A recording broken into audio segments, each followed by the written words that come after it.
자존심이 너무 상합니다. 미국 최고의 도시 뉴욕에서 살아온 제가 동양에 있는 작은 나라 한국에 가서 대체 뭘 배울 수 있겠습니까? 여기 뉴욕 대학교에서 도시공학을 가르치는 콜린 리버스 교수가 심각한 표정으로 서 있습니다. 그가 이렇게 분노한 이유는 무엇일까요?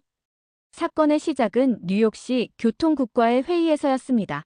뉴욕 지하철 개선 프로젝트를 위해 수개월간 연구한 보고서를 자신있게 제출한 콜린. 그는 뉴욕의 문제를 해결할 최고의 방안을 제시했다고 믿었습니다. 하지만 공무원들의 반응은 예상과 전혀 달랐습니다. 교수님, 유럽 모델을 참고한 건 이해하지만 요즘 가장 혁신적인 대중교통 시스템은 아시아에 있습니다. 특히 한국 지하철을 연구해보는 게 어떨까요? 그 순간 콜린의 얼굴이 화르르 달아올랐습니다. 뭐라고요? 한국에서 배우라고요? 뉴욕이 세계의 중심인데 한국 같은 작은 나라에서 교통 시스템을 참고해야 한다고. 그의 자존심은 철저히 짓밟혔습니다. 하지만 더 충격적인 일이 벌어졌습니다. 공무원들은 한국 출장을 지원하겠다며 직접 지하철을 경험하고 오라고 권한 것입니다. 콜린은 이를 거부할 수도 있었지만 프로젝트 진행을 위해 마지못해 수락했습니다. 좋아요, 가서 확인해보고 오죠.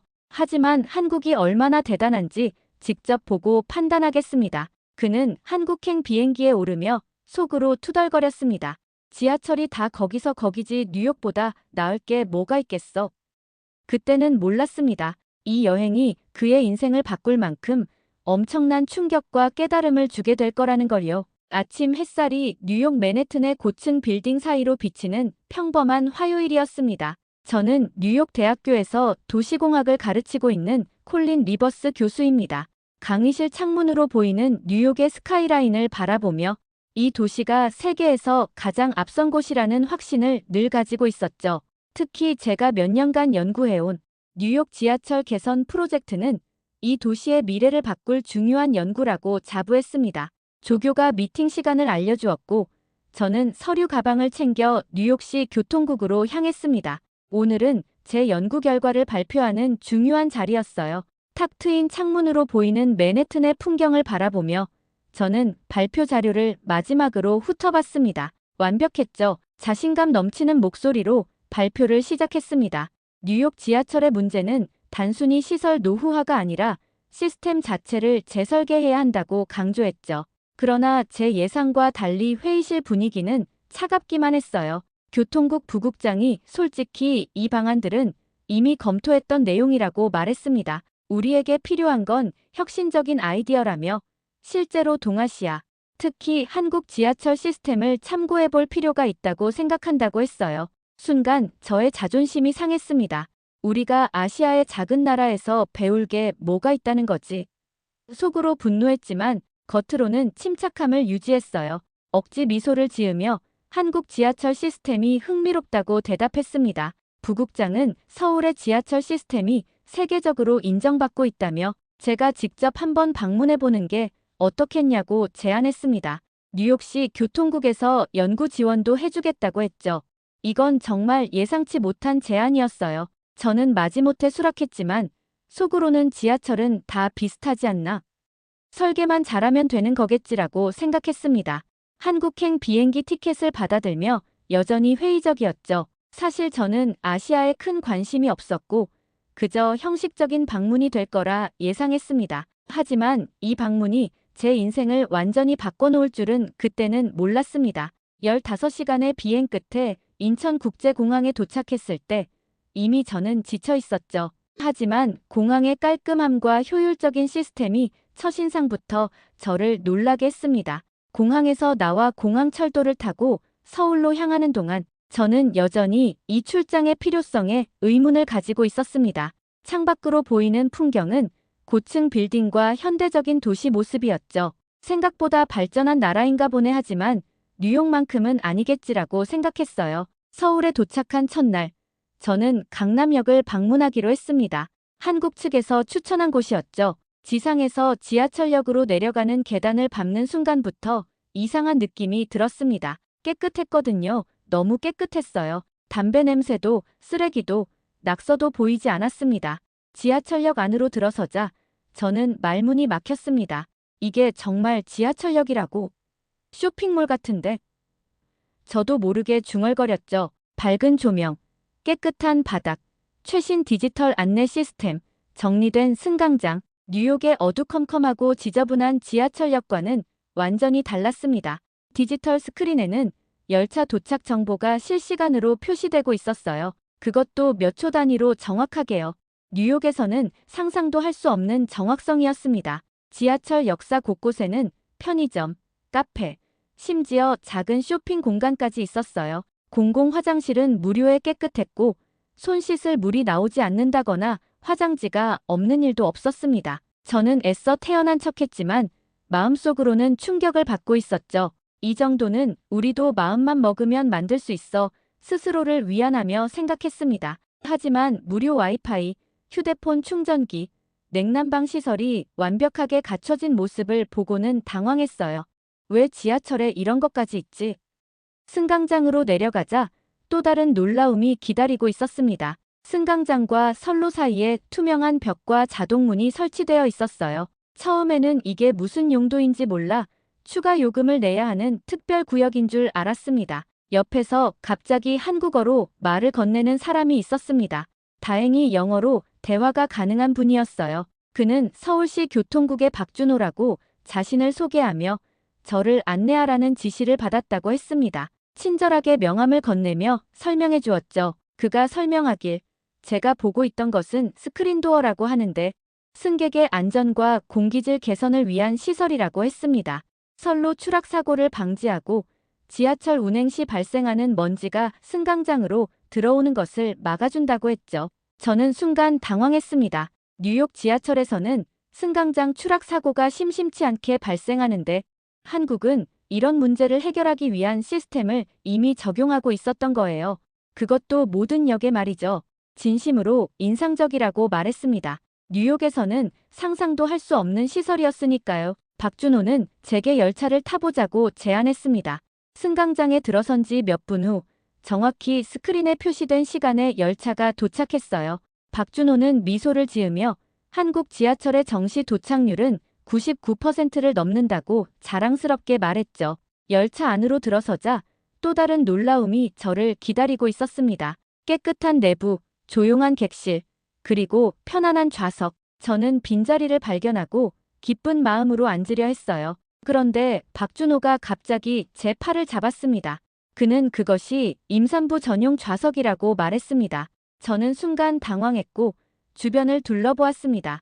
그제야 제가 앉으려던 자리가 다른 좌석과 색상이 다르다는 것을 알아차렸어요. 멀리 배가 불러있는 여성이 서 있는 모습이 보였고 저는 재빨리 자리에서 일어났습니다. 박준호는 한국에서는 사람이 많아도 이 자리만큼은 비워둔다고 설명했습니다. 임산부, 노약자, 장애인을 위한 배려라고 했죠. 저는 고개를 끄덕였습니다. 그 순간 처음으로 한국 사회의 배려 문화를 체감했어요. 뉴욕이라면 빈자리는 먼저 차지하는 사람의 것이고 그런 배려석이 있더라도 실제로 지켜지는 경우가 드물거든요. 저는 화장실이 어디 있는지 궁금해서 물어봤습니다. 박준호는 지하철 안에는 화장실이 없지만 모든 역에 깨끗한 화장실이 있고 열차 도착 간격이 짧아서 불편함은 없다고 설명해 주었습니다. 열차가 움직이는 동안 박준호는 계속해서 한국 지하철 시스템에 대해 설명해 주었어요.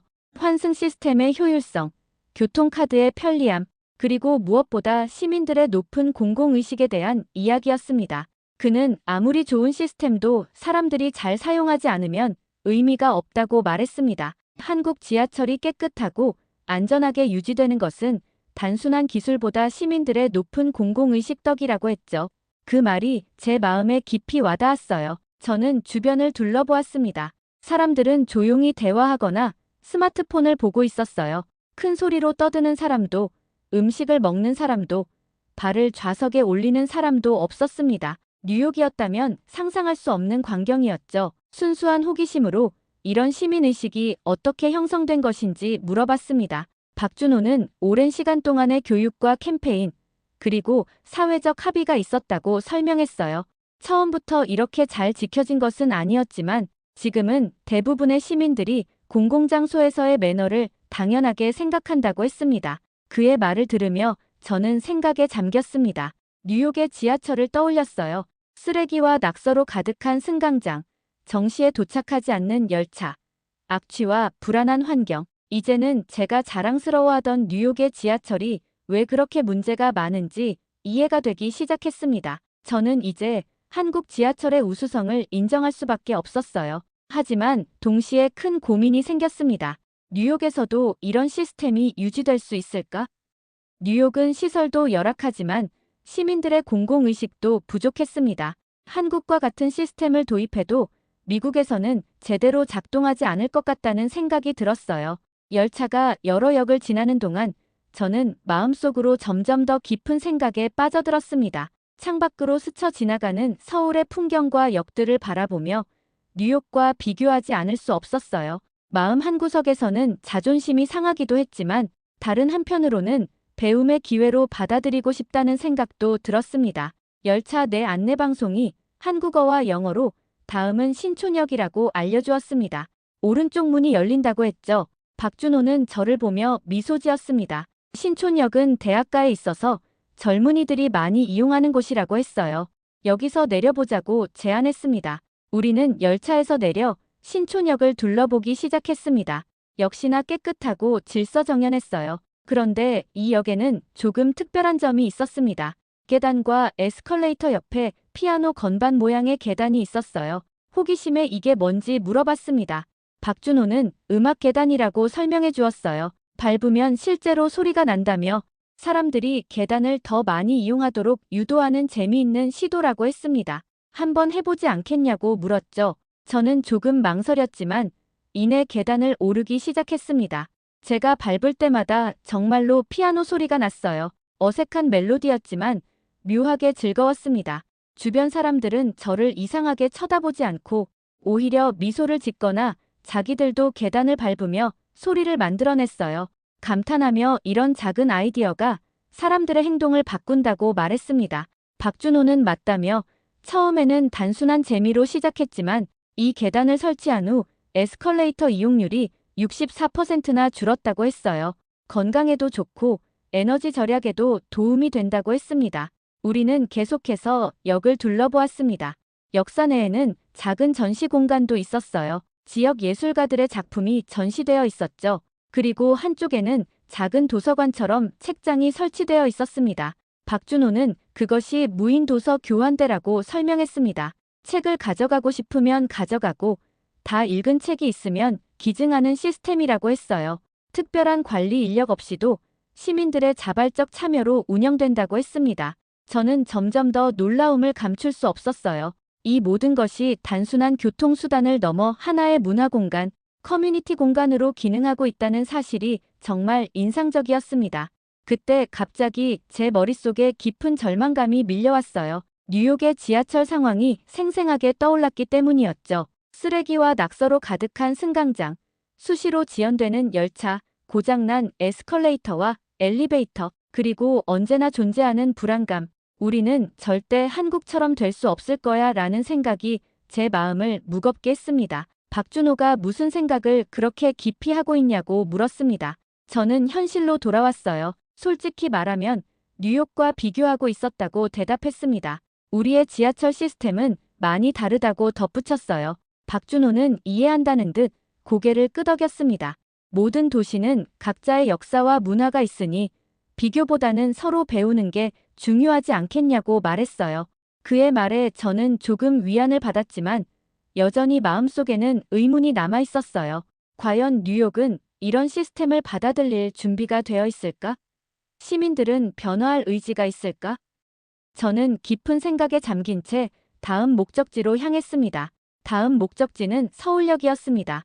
한국의 대표적인 교통 허브라고 했어요. 지하철에서 내리자 넓은 공간이 펼쳐졌고 수많은 사람들이 분주하게 오가고 있었습니다. 그런데도 혼잡함 속에서도 일종의 질서가 느껴졌어요. 박준호는 서울역이 지하철뿐만 아니라 고속철도인 KTX와 공항철도가 모두 연결되는 곳이라고 설명했습니다. 매일 약 30만 명이 이용하는 곳이라고 했어요. 저는 숫자에 놀랐습니다. 그렇게 많은 사람들이 이용하는데도 어떻게 이렇게 깨끗하고 질서정연하게 유지되는지 물었어요. 박준호는 청소 인력도 물론 중요하지만 이용객들이 자신의 쓰레기는 스스로 처리하는 문화가 형성되어 있기 때문이라고 설명했습니다. 그리고 저를 안내 표지판 앞으로 데려갔어요. 거기에는 다양한 언어로 방향이 표시되어 있었습니다. 한국어, 영어는 물론 중국어, 일본어, 그리고 몇몇 동남아시아 언어까지요. 박준호는 서울이 국제도시로서 다양한 외국인들을 배려하고 있다고 말했습니다. 안내 시스템도 계속 개선되고 있다고 했어요. 저는 뉴욕의 지하철 안내 시스템을 떠올렸습니다. 종종 잘못된 정보가 표시되거나 갑작스러운 노선 변경에 대한 안내가 부족한 경우가 많았죠. 여기서는 모든 것이 체계적으로 관리되고 있었어요. 우리는 잠시 역내 카페에 앉아 휴식을 취했습니다. 박준호가 커피를 주문하는 동안 저는 주변을 관찰했어요. 노약자를 돕는 영무원들, 질서 있게 줄을 서서 기다리는 사람들, 바닥에 쓰레기 하나 없는 깨끗한 환경. 저는 한국 사람들이 어릴 때부터 이런 공공 질서에 대해 교육을 받는지 궁금해서 물었습니다. 박준호는 학교에서도 가르치지만 가정에서의 교육이 가장 중요하다고 생각한다고 대답했어요. 부모님들이 아이들에게 공공장소에서의 행동 방식을 가르친다고 했습니다. 그리고 사회적으로도 공공장소에서 무질서한 행동을 하면 눈총을 받게 된다고 덧붙였습니다. 그의 말을 듣고 있자니 문화적 차이가 느껴졌습니다. 미국에서는 개인의 자유가 너무 강조되다 보니 때로는 공공의 이익이 무시되는 경우가 많았어요.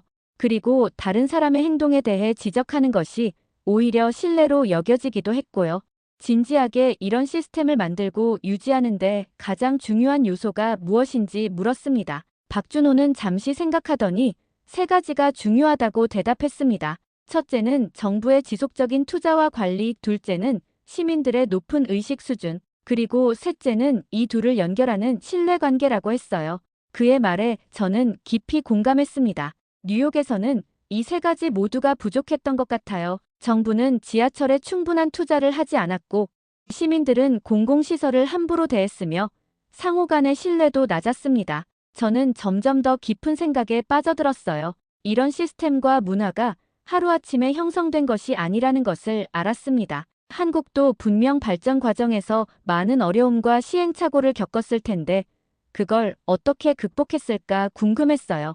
한국의 지하철 시스템도 처음부터 이렇게 좋았던 건 아니겠냐고 물었습니다. 박준호는 물론이라며 70년대에 처음 지하철이 생겼을 때는 많은 문제가 있었다고 대답했어요. 시설도 열악했고 사람들의 의식도 지금과는 달랐다고 했습니다. 하지만 지속적인 개선 노력과 교육을 통해 지금의 모습에 이르게 된 거라고 설명했어요. 박준호의 말을 들으며 저는 희망을 느꼈습니다. 한국도 처음부터 이렇게 발전된 시스템을 갖고 있었던 게 아니라 시간을 두고 발전시켜왔다는 사실이 위안이 되었어요. 그렇다면 뉴욕도 가능성이 있지 않을까? 라는 생각이 들었습니다. 조금 더 적극적인 자세로 다음은 어디로 가볼지 물었습니다. 박준호는 청량리 디지털 미디어 시티역을 추천했습니다. 최신 기술이 적용된 스마트 역사를 보여주고 싶다고 했어요. 우리는 다시 지하철을 타고 이동했습니다. 이번엔 제가 좀 더 주의 깊게 열차 내부와 사람들의 행동을 관찰했어요. 한 가지 눈에 띄는 점은 거의 모든 사람들이 스마트폰을 사용하고 있다는 것이었습니다. 그런데 신기하게도 통화는 거의 하지 않았어요. 박준호는 제 의문을 읽기라도 한 듯 한국에서는 지하철 안에서 통화하는 것을 자제하는 문화가 있다고 설명했습니다. 다른 승객들에게 방해가 될 수 있기 때문이라고 했어요. 저는 감탄했습니다. 뉴욕에서는 큰 소리로 통화하는 사람들 때문에 종종 불편함을 느꼈거든요. 이런 작은 배려가 모여 전체적인 이용 경험을 얼마나 쾌적하게 만드는지 실감할 수 있었습니다. 디지털 미디어 시티역에 도착하자 미래지향적인 디자인이 저를 맞이했어요. 역사 내부는 마치 과학관 같았습니다. 대형 터치스크린 안내판, 증강현실 길찾기 시스템, 심지어 로봇 안내원까지 있었죠. 저는 감탄을 금치 못했습니다. 박준호는 이 역이 최신 기술을 테스트하는 시범 역사라고 설명했습니다. 성공적인 기술은 다른 역으로도 확대 적용되고 있다고 했어요. 박준호는 저를 한쪽으로 안내했습니다. 그곳에는 스마트 스테이션이라는 표지가 붙은 공간이 있었어요. 여기서는 기차를 기다리는 동안 전자책을 대여하거나 충전, 간단한 업무까지 볼 수 있다고 했습니다. 특히 이 키오스크에서는 민원 처리나 각종 증명서 발급도 가능하다고 했죠. 저는 이런 시설이 지하철역에 있다는 것이 신기했습니다. 단순한 이동 수단을 넘어 일상생활의 편의를 높이는 공간으로 진화하고 있었어요. 실용적인 의문이 들어 이런 첨단 시설을 관리하고 유지하는 비용은 어떻게 충당하는지, 티켓 가격이 비싼지 물어봤습니다. 박준호는 서울 지하철의 기본 요금이 약 1달러 20센트 정도로 뉴욕에 비하면 저렴한 편이라고 대답했습니다. 하지만 높은 이용률과 효율적인 운영 시스템, 그리고 역세권 개발을 통한 수익 창출로 균형을 맞추고 있다고 설명했어요. 역세권 개발이라는 말에 저는 더 관심이 생겼습니다. 뉴욕에서도 교통 중심 개발은 중요한 도시계획 이슈였거든요. 박준호는 서울이 지하철역을 중심으로 상업, 주거, 업무 공간이 통합적으로 개발되어 있다고 했습니다. 역은 단순한 교통시설이 아니라 도시 활동의 중심점 역할을 한다고 했죠. 저는 고개를 끄덕였습니다. 이런 통합적 접근법이 도시의 지속 가능성과 효율성을 높인다는 것은 도시공학적으로도 매우 타당했죠. 뉴욕에서도 시도하고 있지만 기존 인프라의 한계와 이해관계자들 간의 갈등으로 진전이 더딘 상황이었습니다. 박준호가 한국의 지하철 시스템에서 가장 인상적인 점이 무엇이냐고 물었습니다. 저는 잠시 생각에 잠겼어요. 기술적 우수성, 깨끗함, 정확한 시간 준수.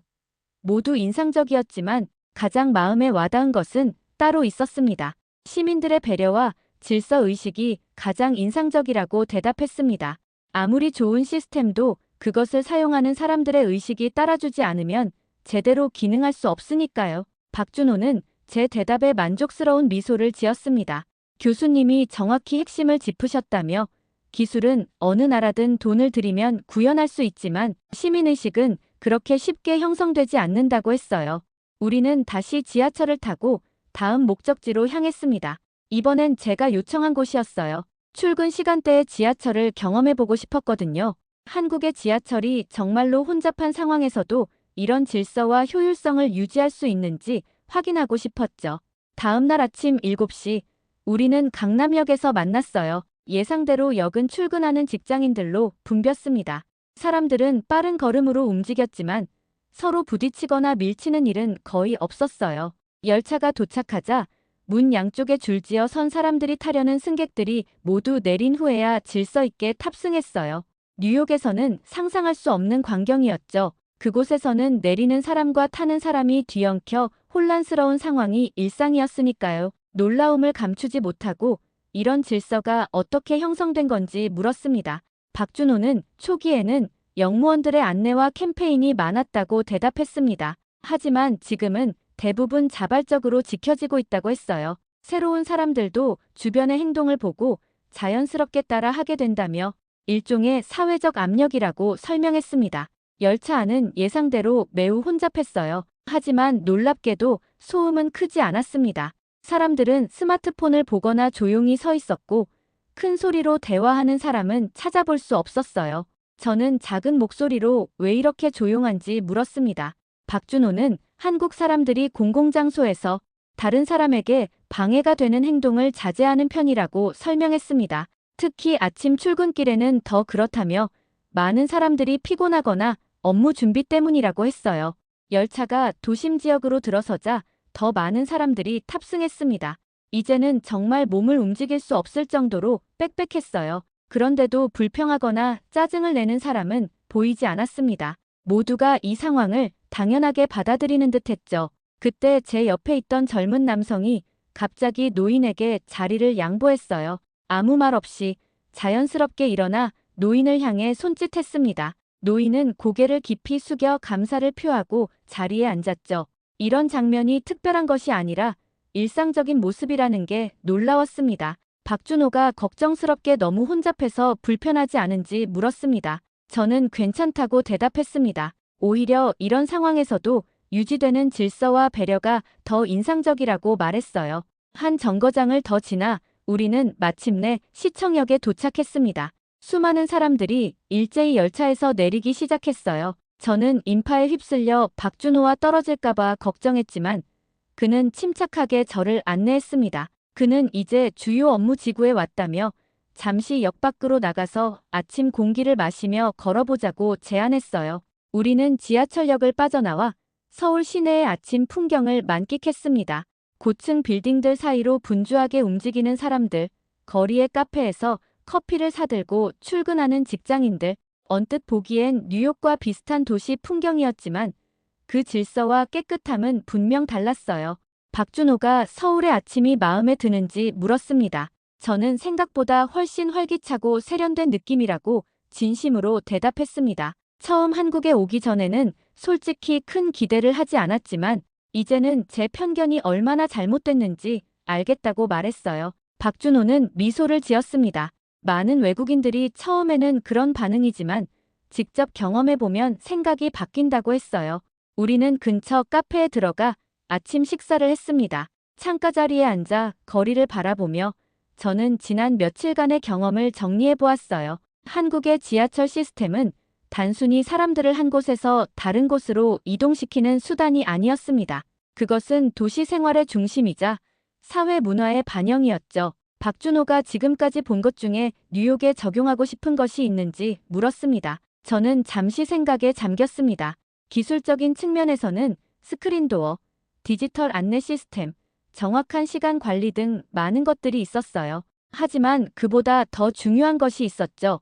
기술보다 문화적인 측면에 더 관심이 생겼다고 말했습니다. 서로를 배려하는 문화, 공공시설을 소중히 여기는 마음가짐, 그리고 공동체 의식, 이런 것들이 진정한 선진 교통 시스템의 기반이라고 생각한다고 설명했어요. 박준호는 고개를 끄덕였습니다. 맞다며 한국도 처음부터 이런 문화가 있었던 것은 아니라고 했어요. 지속적인 교육과 캠페인, 그리고 사회적 합의를 통해 형성된 것이라고 설명했죠. 그의 말을 들으며 저는 희망을 느꼈습니다.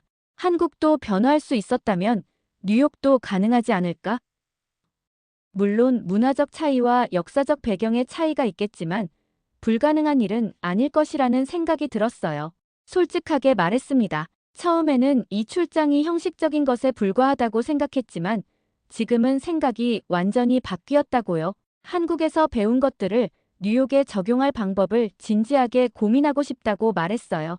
박준호의 얼굴에 기쁨이 번졌습니다. 그렇게 말해주니 정말 기쁘다며 한국도 많은 것을 뉴욕과 같은 도시에서 배웠다고 했어요. 서로의 장점을 공유하고 발전시키는 것이 중요하다고 말했습니다. 마지막 일정으로 우리는 한국교통연구원을 방문했습니다.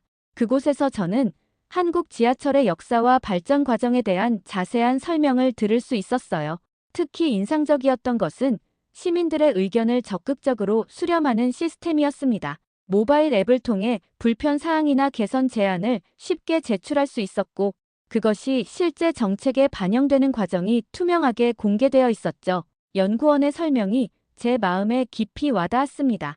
이런 소통 방식이 시민들의 참여와 주인의식을 높이는데 큰 역할을 했다는 것을요. 한국 방문 마지막 날, 저는 인천국제공항으로 향하는 공항철도에 몸을 실었습니다. 창밖으로 지나가는 서울의 풍경을 바라보며 저는 이번 여행이 제 인생에서 가장 의미 있는 경험 중 하나였다고 생각했어요. 뉴욕으로 돌아가는 비행기 안에서 저는 새로운 보고서를 작성하기 시작했습니다. 이제 제 목표는 단순한 시설 업그레이드가 아니라 뉴욕 시민들의 공공의식 향상을 위한 장기적인 계획을 포함하는 것이었어요. 진정한 선진국은 기술이 아니라 그것을 지키고 유지할 수 있는 시민들의 의식에 달려있다. 이것이 제가 한국에서 배운 가장 큰 교훈이었습니다. 창밖을 바라보며 저는 미소 지었습니다. 처음에는 한국을 무시했지만 오히려 가장 큰 배움을 얻었네요. 이제 저는 뉴욕에서도 한국처럼 공공 시스템과 시민의식이 조화를 이루는 도시를 만들고 싶다는 꿈을 품게 되었습니다. 그리고 그 꿈을 실현하기 위한 첫걸음을 내디딜 준비가 되어 있었어요. 이제 저는 한국의 지하철을 경험하며 느낀 감동과 배움을 동료들과 나누고 더 나은 뉴욕을 만들기 위한 여정을 시작할 것입니다. 비행기가 뉴욕 상공을 날아들며 저는 이렇게 다짐했습니다. 이것이 끝이 아니라 새로운 시작이다. 오늘 사연은 여기까지입니다. 시청해주셔서 감사합니다. 구독과 좋아요 잊지 마세요.